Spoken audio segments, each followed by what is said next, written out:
Mīļie draugi, skatītājas, mēs turpinām šo te, es domāju, no vienas puses ļoti aizraujošo, no otras puses ļoti smago, grūto, iespējams arī grūti skatāmo un klausāmo vloga projektu, ka proti emocijām nav dzimuma atšķirības. Emocionāli varbūt gan vīrieši, gan sievietes. Un šodien, laikam gribētos teikt tā, ka neticiet vai nespriediet par vīru no cepures vai par vīru no ekrāna, tādu, kādu jūs viņu ikdienā redzat un nekad citādāku neesat redzējuši.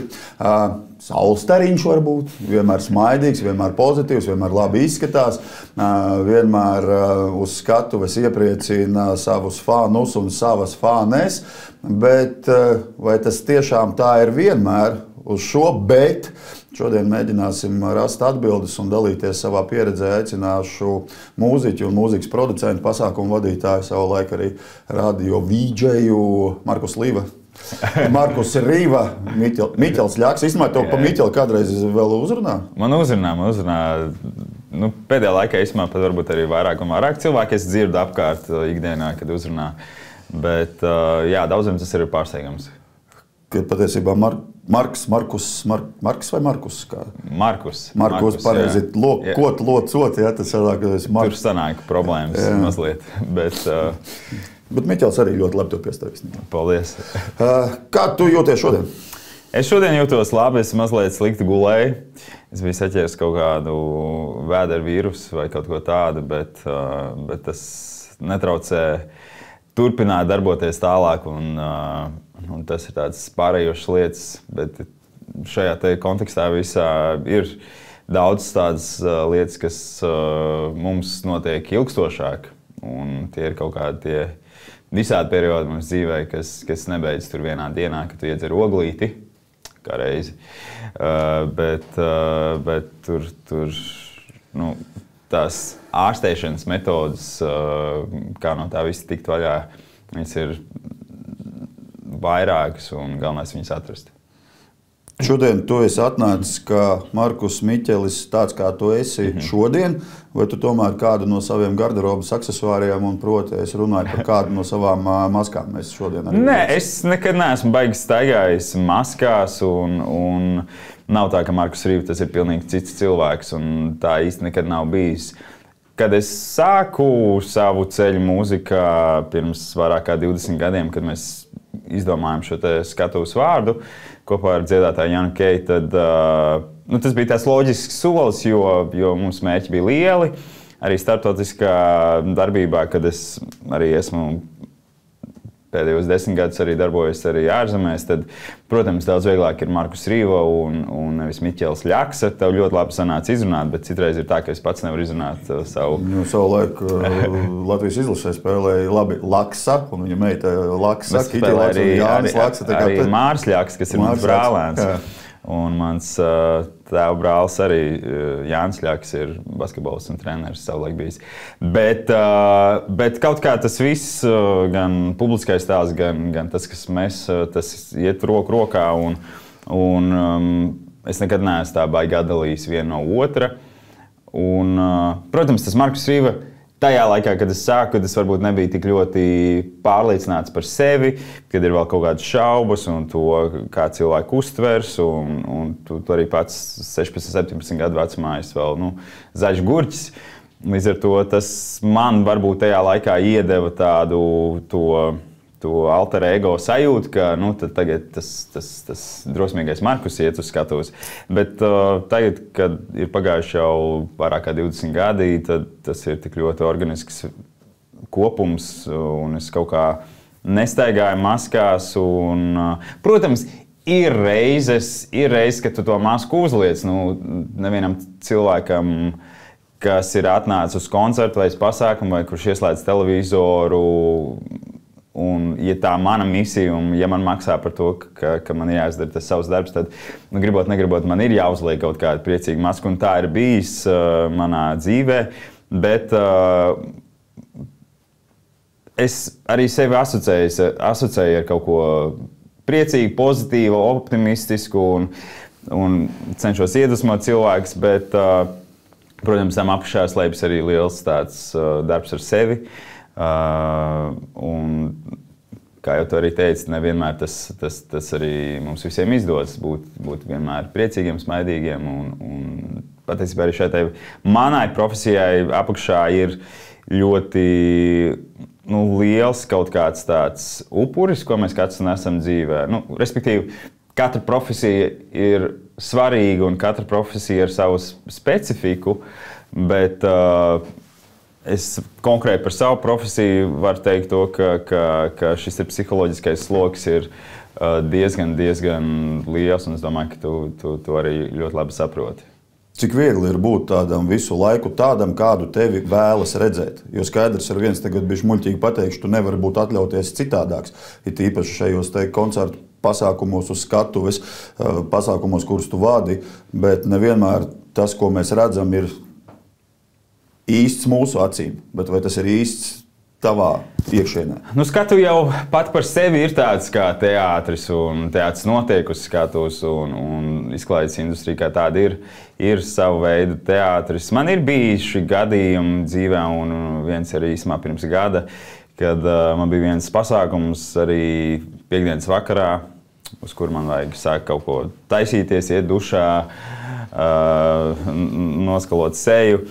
Un tu saproti, ka tu guli uz tā dīvāna, tu saproti, ka tu vispār nevari piecelties, tev sākas trauksme, un tu esi kaut kādā tādā super dīvainā stāvoklī, kur es pats līdz tam nebiju īsti piedzīvojis nekad. Es biju dzirdējis no citiem draugiem, kuriem ir bijušas problēmas tieši ar kaut kādām panikas laikmēm, un es saprotu, ka visas pirmo reizi mūžā man ir tā, kad es nevaru piecelties no dīvāna un ka man gribas zvanīt jau organizatoriem, teikt, ka, sorry, es esmu apaugstējies vai izdomāt kaut kādu iemeslu, lai man nebūtu jāiet un jādara. Un, protams, jau beigās es kaut kā saņēmos, es izdarīju savu darbu un es guvu no tā prieku un baudu, un tas jau ir tas foršais tajā manā profesijā, ka izdarot to savu darbu, tu gūsti prieku no cilvēkiem, kas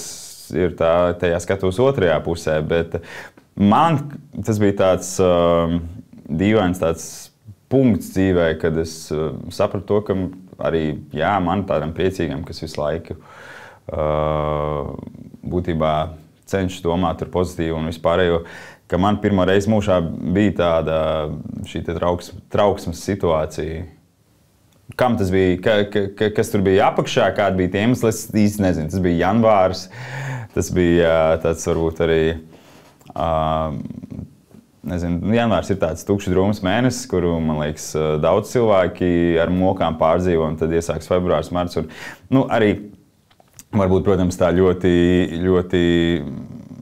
varbūt vienkāršoti ir runāt par to, ka gada laiki ir tādi, kādi ir, bet, mēs nevaram no tā izbēgt, dzīvojot šeit Latvijā, ka novembris ir šausmīgi grūti izturāms, janvārs ir šausmīgi grūti izturāms, un tad atnāk maijs un jūnijas, jūlijas, un tad viss ir forši, un tad ir kaut kāda tur vasaras melanholija vai kaut kādas skumjas jau mums parādās, bet man liekas, tīri šeit mums kā cilvēkiem Latvijā tik ļoti ietekmē tas tumšais gada laiks. Baigi dīvaini skanēs, bet vismaz pēdējos 3 gadus es esmu pilnīgi pretējā laukuma pusē. Kāda ir tava atslēga? Pilnīgi pretēji, man teiksim, nospieda. Es ceru, ka jaunā 25. gada vasara nāks daudz priecīgāka, daudz saulaināka, lai arī iepriekšējās vasaras ir bijušas saulainas un priecīgas, kas manā dzīvē personīgi man vispār ne prieku, ne dzīvot prieku vispār nesagādā, bet kā tu saki, tas katram individuāli. Un es tiešām ar nepacietību gaidīju šo drūmo laiku, ka lapas dzeltē un lapas nokrīt un ka ārā ir tumšs un saule nespīd un lietas, tur es jūtos kā zivs ūdenī jocīgi. Bet tev tā vienmēr bijis? Vai nē, tas ir par to mēs arī parunāsim, par to mēs arī pieskārsimies. Un tas ir saistīts arī ar to iekšējā mentālā ķermeņa sabrukšanu, un katram tas mēdz būt pilnīgi citādāks. Bet mans jautājums, vai tu šobrīd jūties spēcīgs? Šobrīd es jūtos spēcīgs. Es esmu tādā ļoti darbīgā posmā savā dzīvē. Tikko ir izdots albums, dažādi televīzijas projekti, kas paralēli notiek. Un būtībā daudz arī kaut kādu pasākumu, un visu laiku ir kaut kāda tā darbība, kas man dzīvē vienmēr ir radījis tādu prieku, jo, kad tu esi aizņemts, kad tu esi pieprasīts, tas māksliniekiem ir, protams, glauda pa viņa ego, un tas jau ir, protams, arī tas mērķis, kāpēc mēs darām, lai mēs arī būtu pieprasīti, lai mēs gūtu kaut kādu to atzinību, pieprasījumu veidā no cilvēkiem, kas grib mūs redzēt kaut kur. Tāpēc, man liekas, arī tā mana profesija ir mazliet tāda sarežģīta un lauž to tavu psihi, jo ir tik daudz filmas redzēts par lieliem māksliniekiem, par fiktīviem, par reāliem māksliniekiem, kuri kad viņiem tas sāks kaut kāds noriets, un kad viņi vairs nav aktuāli, un kad viņi vairs neiet uz skatuves, tad tur arī sāk rasties liels problēmas, kas man varbūt mazliet biedē, tāpēc es cenšos kaut kā domāt, kāds es būšu pēc 30 gadiem, pēc 40 gadiem, un mans vislielākais piemērs ir mans ops, kurš līdz 89 gadu vecumam gāja saviesīgā dzīvē, dancot un gleznot un baudīt dzīvi. Un es ceru, ka tas būs arī tas mans stāsts, bet man negribas kļūt atkarīgam no tā, ka mans mentālais stāvoklis ir atkarīgs no tā, cik es esmu pieprasīts, vai ko cilvēki par mani domā, un vai man sanāk, un vai man nesanāk. Te būs interesanti paklausīties arī, ja vēl neesi noklausījies pirmo šī te vloga sadaļu sarunu ar ilgadējo Latvijas izlases hokeja izlases kapteini Kasparu Daugaviņu. Un tur mēs arī runājām. Jā, starp citu, sporta sfērā tas ir diezgan līdzīgi. Jā, ka tu esi pīkā. Un ne tikai tādā slavas zenītā, bet ir arī materiālā ziņā. Un tad, kad tev vienā dienā tas viss beidzās, tad tās nulles īstenībā, kuras pēc tam nāk klāt kādu mēnešu, kurā datumā, jā, tad ir pavisam citādāks. Bet jā, tas būs interesanti. Bet brīnišķīgi, tiešām man ir prieks, ka gan fiziski, gan mentāli galvenais tu esi spēcīgs. Un patiesībā jau tu minēji šo te riteni, kur, jā, ok, protams, ka tas dzēntas izdedzina mazliet, ja, ka tev ir grafiks sarakstīts, jābūt tur. Ir plus un mīnus. Plus ir tas, kad ir viss forši, un tev nav laika domāt par kaut kādām lietām, par kurām nevajag domāt. Jā. Par kuras nāk citreiz neaicināts iekšā brīžos, kad šis grafiks ir tukšāks, vai tādi brīži ir bijuši? Es pieļauju, ka tā situācija par šo panikas laikmi, tas man arī radās tieši šādas situācijas ietvaros, jo decembris arī, protams, tajā izklaides sfērā ir ļoti, ļoti piesātināts. Viņš palido vienā mirklī, un tad janvārī tev ir varbūt 1 vai 2 pasākumi, un pēkšņi ir tāds, ka neko tu nevari īsti darīt, un arī kaut kā tie mākslinieckie procesi man arī tad bija mazliet apstājušies, un nav tā, ka tu visu laiku raksti dziesmas, ir tā, ka tev uznāk, un tad tu raksti un saceri, un ej studijā, un taisi visu to, bet tas nenotiek arī tā, ka visu laiku. Un es atceros, kad sākās arī lielā pandēmija, tad es biju ļoti priecīgs, ka pēkšņi tu vari lasīt grāmatas, tu vari cept visu kaut kādas kūkas tur mājās un darīt to un šo, un vispār tev nav jāstraucās par to šausmīgi piesātināto grafiku, jo patiesībā līdz Covidam un arī līdz karam Ukrainā es diezgan daudz atrodos ārpus Latvijas, un sanāca visu laiku būt 2 nedēļas šeit, un tad kaut kur Kijevā, kādreiz arī Maskavā, un līdz ar to visu laiku bija tāds foršs, un kad tu jūti, ka jā, viss kaut kas notiek, tur raksti tur dziesmas, un ir pasākums, šovu, un visu laiku ir tāds, ka tu jūties, ka jā, beidzot ir sasniegts tas, ko tu vienmēr esi gribējis, ka tu dari tās lietas, kas tev patīk, un arvien vairāk, un tad atnāk tas Covid, un tad viss tā kā apstājas, un tādā stāvoklī pagaidām es nekad neesmu vēl atgriezies, jo Covid ievies savas korekcijas, un arī Krievijas karš Ukrainā arī tas, protams, ievieš savas korekcijas šobrīd, un līdz ar to arī man bija grūti kaut kā pārorientēties pat kaut kā pārslēgt sevi no tā, ka jā, tur bija tik daudz darbs ieguldīts, tik daudz naudas ieguldīt arī tajā visā, lai tu varētu to arī darīt ārpus Latvijas. Un tad tev arī tas vairs nav, un tas bija tāds arī mazliet sagramojams fakts. Bet tāpat laikā arī šeit, protams, daudz kas notiek, bet kad tu esi pagaršojis kaut kur to maizīti, arī tur kaut kur ārzemēs, tad tu saproti vienkārši tos apmērus. Un es ļoti mīlu Latviju un mīlu Latvijas šovbiznesu, un es šeit darbojos ar lielu spāru un interesi. Un es gribu, lai arī šeit Latvijā tas šovbizness zelta un plauktu, bet tas nekad īsti nebūs tāds, kā tas ir lielajās valstīs, kur valstī dzīvo vairāk kā 1,5 miljonus cilvēku. Bet, jā, par ko es vispār gribēju stāstīt? Šajā gadījumā man vairāk ir tā, ka vai ir bijis arī par to spēcīgumu šobrīd, gan fizisko, gan mentālo, bet ir bijuši brīži, kas... Paldies Dievam, tu esi šeit. Viss ir kārtībā, Markus smaidīgs, enerģija ir, viss ir labi, bet vai ir bijuši mirkļi, kuri varēja tevi salauzt? Tātad pieaugušā cilvēka dzīvē tādi kritiski mirkļi, paldies Dievam, īsti nav bijuši. Nu, tādi, jo ir viens gadījums vienkārši no manas bērnības pusauģu gadiem, kad man bija kad 13, 14 gadi, kad savukārt ciet no tāda liela bullyinga skolā. Un es pats sev kaut kā līdz galam nepieņēmu arī... Bet kāpēc? Kas tev iemesli bija? Kas tev gari mati bija? Tu skatījies, ne tā tu biji? Nu, tur bija ļoti daudz.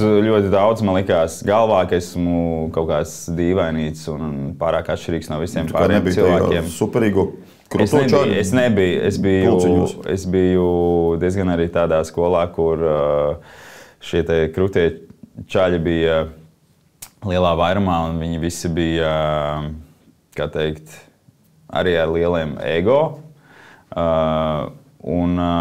Es arī vizuāli biju diezgan citādāks varbūt nekā tas parastais puika, kas bija diezgan tizls tādā sportiskā ziņā un sporta stundām es gāju ar mokām, es biju apaļīgs, man bija zaķu zobi, man bija šķības brilles, jo kaut kā viņas vienreiz salūza un man vecākiem nebija īsti naudas, lai nopirkt jaunas, un tad man tur tēvs metināja, un tad bija tur tāds mazliet šķības bija. Bet tagad, protams, skatos uz to periodu ar tādu, es neskatos kā uz kaut ko ļoti traģisku, bet tajā brīdī, kad tas Miķels auga 13, 14 gadu vecumā, tad viņam bija diezgan grūti iekļauties tajā pasaulē, un tad gan bija tādas arī nepārāk labas domas par to, kā es redzu, un vai es redzu vispār kaut kādu nākotni. Kas tev palīdzēja, vai tu pats kaut kādu to spītības mērķi bija? Es kaut kā to visu pārdzīvoju, un tas nenotika, protams, vienā, nebija tā, kad es stāvēju, vannas istabā un kaut kādu rīku rokās, un ka viss tūdēļ būs. Bet tas kaut kā procesa laikā, es tā kā ieskatījos vairāk tomēr tajā nākotnē, un kur es sevi redzu pēc 5, pēc 10 gadiem, un kas es gribu būt, kad es izaugšu liels. Un es vienmēr esmu gribējis darīt tās lietas, kuras es daru šobrīd, un kaut kā abstraktēties no tā visa sūda, es atvainojos, kas ir tagad, un saprast, ka tu esi radījis kaut kam lielākam, kā viss šis te. Un par to īstenībā arī tagad tā šausmīgi reklamizēti tas izklausīsies, bet par to arī es izdevu albumu Bigger Than This, kas ir, ka mēs ļoti daudzās situācijās sevi izkaisam uz visādiem nevajadzīgiem sūdiem, es atvainojos, kas ir kaut kādas sīkas lietas, kur mēs sacepjamies, kur mūsu mentālā veselība cieš no tā, ko kāds domā, ko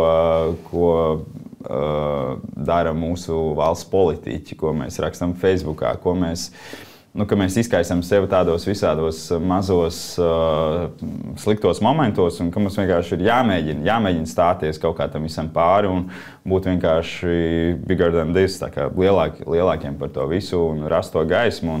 Un tā gaisma vienmēr kaut kā ir spīdējusi kaut kur, es nezinu, kas tas ir.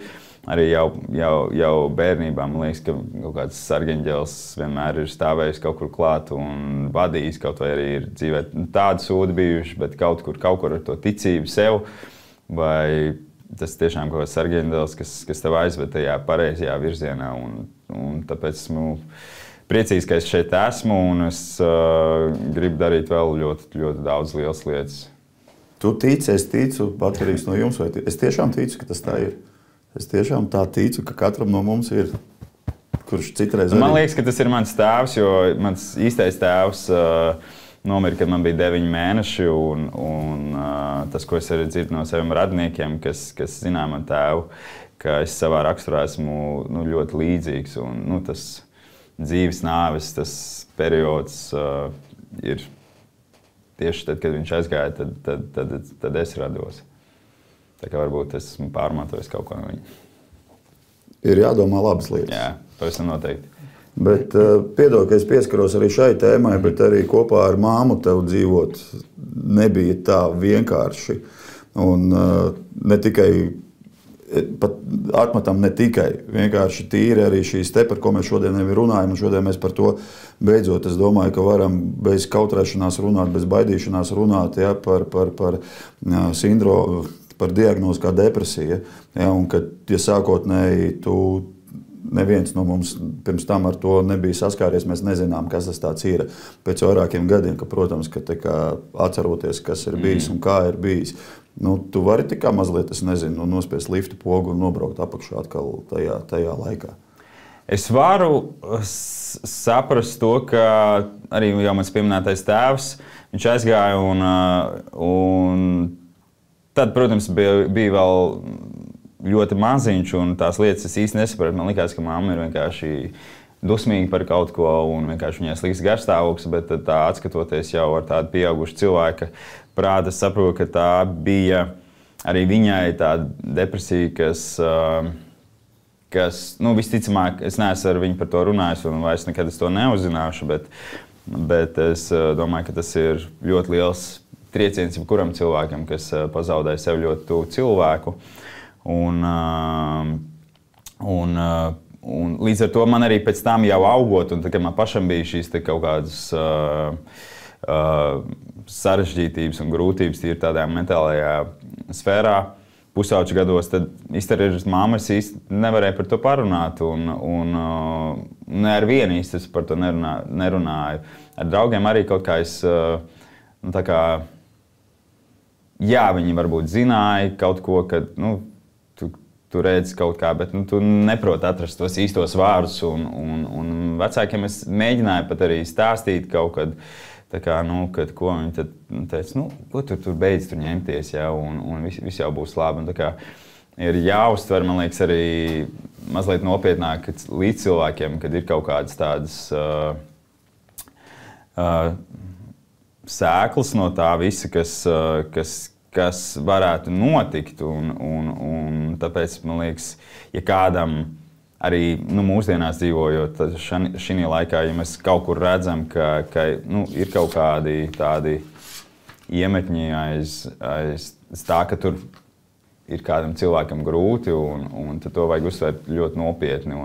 Bet, jā, manas attiecības ar mammu, viņas, protams, uzlabojās tajā brīdī, kad tu aizēji dzīvot prom uz kaut kādu savu vietu, kad tu jau esi pieaudzis cilvēks, un viņas uzlabojās. Protams, arī mamma pirms viņa aizgāja no šīs pasaules, tad mums arī bija saruna par to, ka viņa pati tā kā būtībā atzina pat ne šīs kļūdas, bet par to, ka viņa varēja būt labāka mamma un tā kā vairāk iedziļināties tajā visā. Bet no otras puses, es priecājos, ka esmu šeit, un tas ir padarījis mani par tādu cilvēku, kāds es esmu tagad. Un, ja tas viss arī nebūtu ar mani noticis, tad iespējams arī mans domu gājiens un dzīves uztvere būtu pilnīgi citādāk. Un to ir tā kā grūti paredzēt.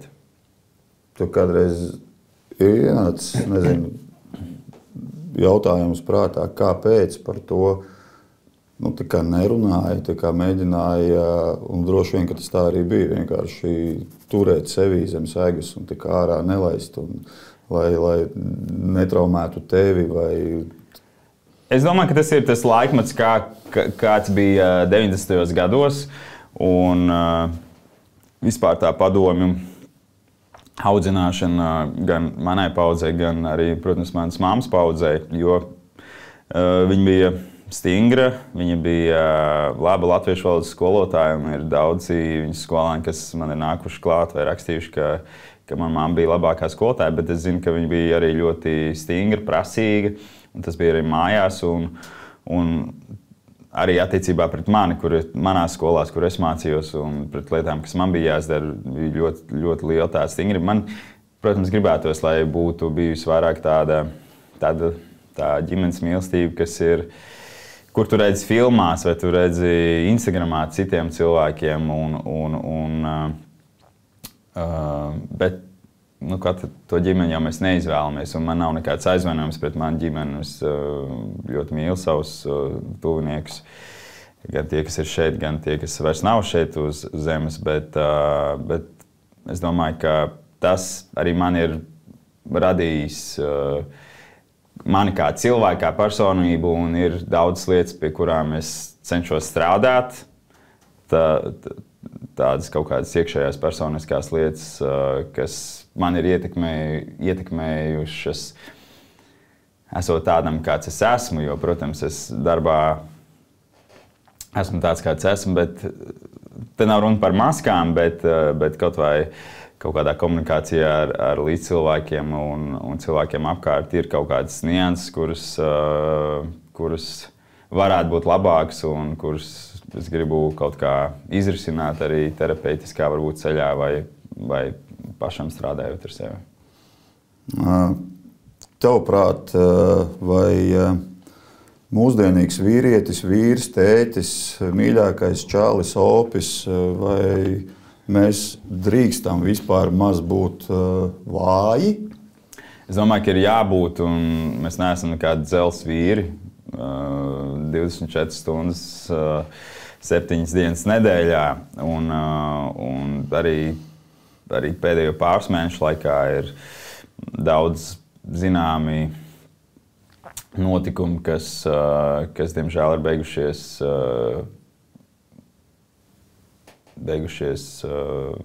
traģiski, jā. Un tāpēc ir jāļaujas.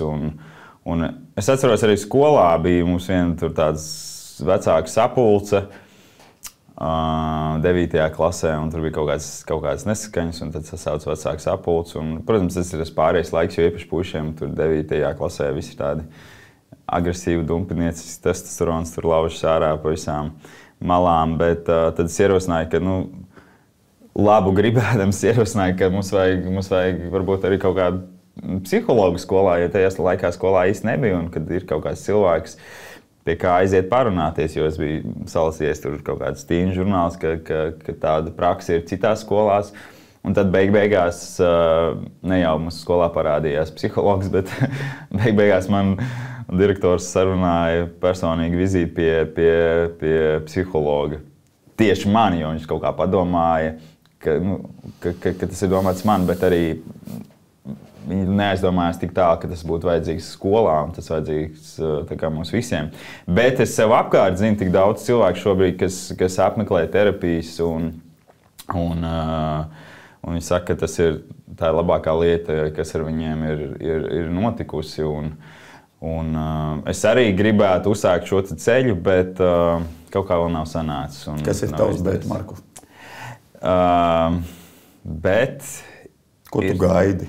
Es nezinu, es šobrīd jūtos labi. Tādā ziņā, ka es nejūtu, ka man ir kaut kas, kas man nospiež, bet es zinu arī to, ka tas ir tikai laika jautājums, jo tie ir kaut kādi slāņi, kurus es pats uzlieku virsū.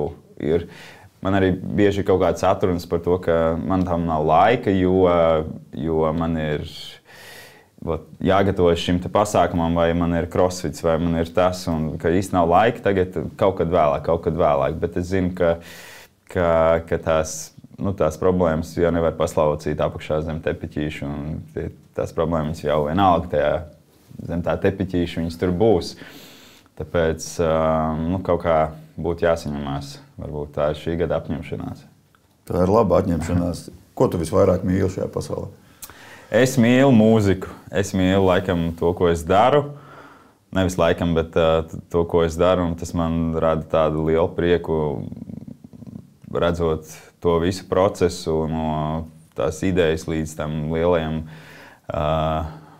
gala punktam, kad jau viss ir realizēts.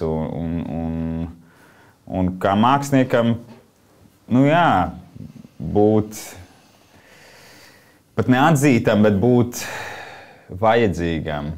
Tas varbūt arī tā mazliet skumji izklausās, bet es domāju, ka tā ir daudziem māksliniekiem, kas rada viņu. Mēs jau radām nepriekš tās savas istabiņas, kurā ir 4 sienas, bet mēs radām to, lai tas būtu vajadzīgs kaut kā vairāk. Un tas ir arī tāds pavadiens jau uz kaut ko, varbūt pie kā ir jāstrādā, jo tad mēs visu laiku meklējam kaut kādu atzinību. Un arī kādreiz, teikt, to vairs nedaru, bet agrāk pēc kaut kādiem tādiem lielākiem publiskiem pasākumiem es noteikti iegāju Twitterī, lasīju visu tur, sērčoju par sevi, ko tur cilvēki. Nevis tā, ka lasīt komentārus, to es cenšos nedarīt, bet tā kā vienmēr validēt sevi no citiem cilvēkiem. Un tagad jau kādu laiku es cenšos to visu nedarīt un validēt tikai pēc tās savas skalas iekšā, kā tu jūties labi, vai tev pašam tas ir komfortabli, vai tas ir tas, ko tu gribi pateikt kā mākslinieks. Tas ir ne tikai šajā mākslas sfērā, bet tas ir, man liekas, daudzās sfērās arī visi šie sociālai tīkli, un viņi tā sagroz galvu. Un tagad arī pirms pāris dienām es redzēju YouTube arī maz video par to, ka viens amerikāņu fitness influenceris, kas arī bija tur super motivējoši un visu laiku iedvesmoja tur daudz 100,000 tos savus sekotājus, bet arī viņš diemžēl savu dzīvi pabeidz ar pašnāvību. Līdz ar to vajag mazāk sēdēt sociālajos tīklos un kaut kā validēt sevi no ārpasaules un ieiet mežā un sajust īsto dzīves.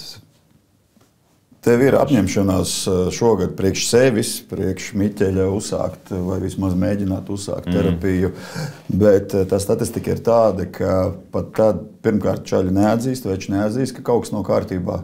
Es neesmu speciālists, bet es tev uzticos, ja tu man saki, ka tev ir viss kārtībā, es tev ticu, ka tev ir viss kārtībā. Jā. Bet jautājums, kāpēc mēs kā spēcīgais dzimums tomēr mēģinām sevi apmānīt un un tuvinieks apmānīt, pat neskatoties uz to, ka mums ir nepieciešama palīdzība. Mēs to norijam, mēs samoldam baidamies būt vāji. Un neejam pie terapeita, pie psihiatra, neejam pēc tās palīdzības. Tāpēc, ka tas ir tāds stereotips, ka tas ir vairāk sievietēm, jo viņas ir emocionālākas un viņas to sniedz uz āru, bet jā, man ir ļoti daudz situācijas bijušas, kad es saku, ka jā, man viss ir kārtībā un ka nav par ko satraukties, un tad tu aizēji mājās un jūtas prātā. Bet jā, mēs vienkārši baidamies būt vai atzīt to, ka arī mēs varam būt vājāki un ka arī mums var būt sūdīgas dienas. Atgriežoties pie jautājuma par to, ko tu visvairāk mīli, forši. Bet pasaki, kurā vietā ir Miķelis Ļaksa tavā mīlestības sarakstā? Jā, šis bija āķīgs jautājums. Un redz, tas nav provokatīvs jautājums, protams, un tas būtu pilnīgi ok, ka jebkurš cits tu paprasītu man. Es noteikti arī nosauktu visas savas 4 meitas, sievu, suni, kaķi, mammu, tēti, visas māsas un māsītes un brālēns, bet ka mēs bieži vien aizmirstam par to sevi un attiecīgi, sorry, bet man šķiet, ka arī tas, ka šogad ir jābūt laikam, vai nedod Dievs, ir jāsagaida, ka, teiksim, tiešām ir jāiet pēc palīdzības. Dažu brīdi tas jau ir par vēlu, un te ir tas jautājums par tām prioritātēm un par to mīlestību priekš sevi. Vismaz es sev to esmu uzlicis un lēnā garā mēģinu sākt ar to strādāt, ka tas neizklausās egoistiski, mīlēt sevi visvairāk. Visvairāk mēs esam sava lielākā dzīves dāvana, kas vien mums var būt. Un, es nezinu, ja es varu iedrošināt, tad, kā man māsa saka, pēc palīdzības, un tāpat nav palīdzība, ir jāiet terapijā vai pie psihoterapeita, terapijas virzieni ir ļoti daudz, ir jāiet tad, kad tev ir labi. Tu ej uz crossfitu, lai tu izskatītos labi, lai tev būtu fizisks ķermenis, lai tu būtu izturīgs. Bet arī tā ir savu veidu terapija, man. Tāda. Arī dzēn, bet arī mentālie muskuļi ir jātrenē nevis tad, lai viņus vispār savāktu kaut kur pa dubļiem kopā, bet tad, kad viņi ir spēcīgi. Oi, super, īstenībā ir tiešām milzīgs prieks, ka tu atsaucies šai sarunai, ka tu atklāti runā, bet varbūt pašā nobeigumā, kas ir tava personīgā šī te laimes, prieka, pozitīvisma recepte, kuru tikai un vienīgi egoistiski Mīķelis Ļaksa priekš Markusa Rīvas dara, lai tu būtu tāds, kāds tu esi? Man pavisam noteikti tā ir ceļošana, tas ir sports, un tāpēc varbūt arī citreiz es pārāk daudz sportoju ar 2-3 treniņiem dienā. Kad tas nav viens un tas pats, bet dažāda veida disciplīnas. Mans draugs smējās, ka es gatavojos citreiz kaut kādām olimpiskām spēlēm. Nesmējies, es arī gatavojos olimpiskajām spēlēm. Tu gatavojies? Es gatavojos 32. gada vai 28. jāpaskatās, kurā gadā padala tenis tiks iekļauts. Visi smējās, bet man ir mērķis. Lai tev izdodas. Man arī īstenībā mērķis, un man ir arī kaut kādas sacensības šogad plānā, kurās es varētu īstenībā pat startēt. Bet man tā ir terapija, un sports ir terapija, un arī tajā drūmajā janvārī, kad tu sēdi uz tā dīvānu un tev ir galīgi viss līdz kaklam un tev ir sūdīgi, tad labāk ir saņemties. Un es atceros arī Covid ziemu, kad vispār viss bija ciet, un tad, man liekas, ziemā arī cilvēki juka prātā savos apartamentos, ka neko nevarēja darīt un nekur iet.